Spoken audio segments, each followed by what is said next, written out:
이른바 비윤을 대표하는 유승민 전 의원과 이준석 전 국민의힘 대표는 동시에 12월 신당 가능성을 열어두는 메시지를 내놨습니다. 먼저 듣고 이야기 나눠보겠습니다.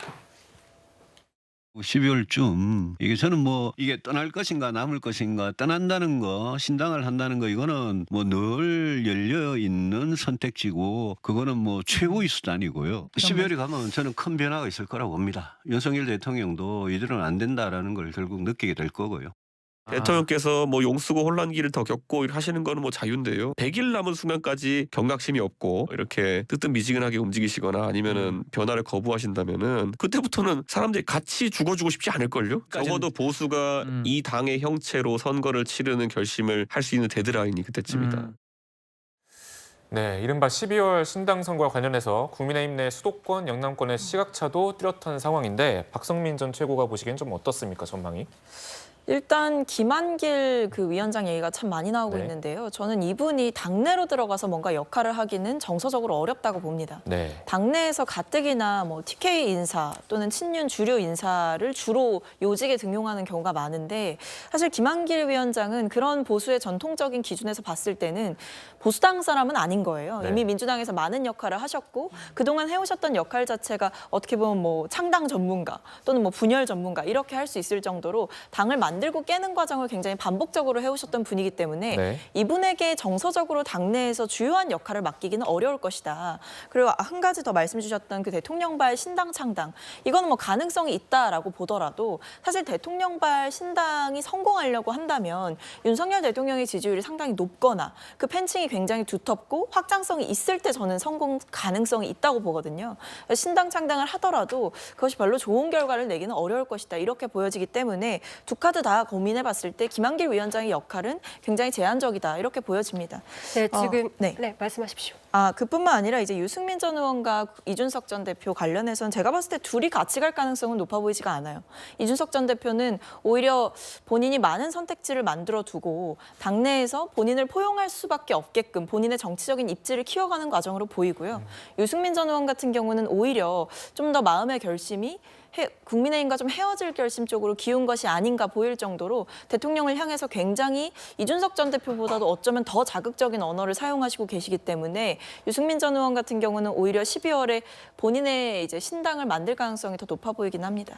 네, 지금 이 친윤 신당론과 또 한편으로 이준석 전 대표와 유승민 전 의원을 중심으로 한 비윤 신당론이 확산이 되고 있는 건데 사실 유승민 전 의원 같은 경우에는 2017년에 바른정당을 창당했지만 사실상 실패했다 이런 평가가 나오지 않습니까? 이번에 호응을 받을 수 있을 거라고 보십니까? 저는 유승민 전 의원이 먼저 신당 창당에 나서기는 좀 어렵다고 봅니다. 왜냐하면 본인이 국민적 지지를 높이 받는 유력 차기 주자의 경우 과거 2016년 총선을 앞두고 안철수 정도의 어떤 국민적 지지 그리고 호남 의원들이 대거 붙으면서 창당의 동력이 생겼다라면 유승민 전 의원의 경우에는 아직까지는 혈혈 단신이기 때문에 독자 창당에는 상당히 좀 제약이 있어 보이고요.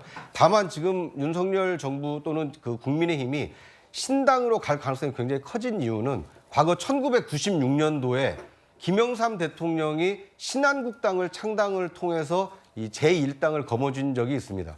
당시에 어떻게 해서 신한국당을 창당했냐 하면 3당 합당으로 함께 이 정부를 이끌었던 김종필 자민련 총재가 이 TK 의원들과 충청도 의원들의 어떤 지지를 받으면서 자민련으로 떨어져 나갔습니다.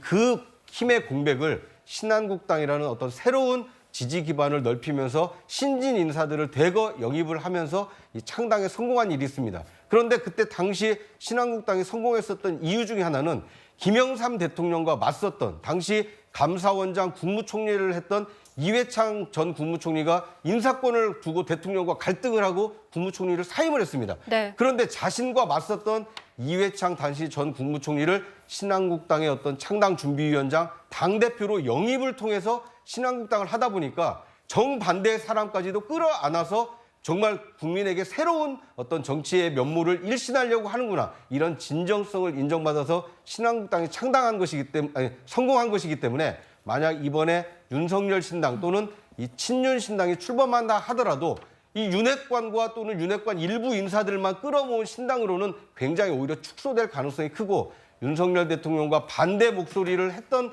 사람까지도 끌어안고 기존의 어떤 거대 양당 질서를 깨기 위한 새로운 정치 체제를 만들어내겠다 이런 진정성을 가지고 신당 창당에 나서야만 성공할 수 있다 이렇게 예상해 볼 수 있을 것 같습니다. 네, 지금 어쨌거나 지금 여야가 이렇게 분주하게 움직이는 것은 이제 총선 때문에 좀 그런 거잖아요. 근데 이제 총선을 앞두고 이제 윤석열 대통령의 측근으로 좀 알려져 있는 한동훈 장관의 그런 총선 출마지라든지 출마 여부에 대해서 관심 계속 나오고 있습니다. 좀 어떻게 서울 쪽으로 좀 수도권 쪽으로 출마가 가능할 거로 보이십니까? 어떻게 보이세요?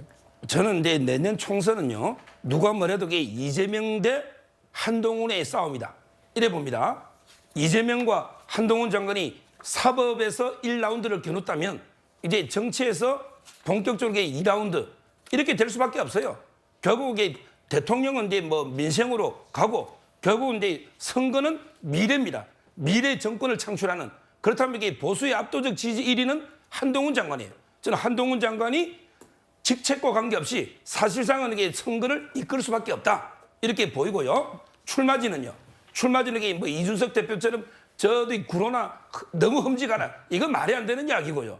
출마지는 제가 보기에 여야가 균형을 이룬 예를 들어 이제 뭐 종로 같은 게 좋아요. 원래는 대통령도 많이 배출됐죠. 종로도 좋고 조금 더 안전하게 간다면 송파 이런 데서 그래야만 이게 전국 선거를 지휘할 수 있는 거예요. 본인이 험지에 가서 고전하면 전국 선거를 못 돕습니다. 저는 그 지역은 신중하게 아마 수도권 서울에서 나올 텐데 반드시 중요 역할을 해야 된다.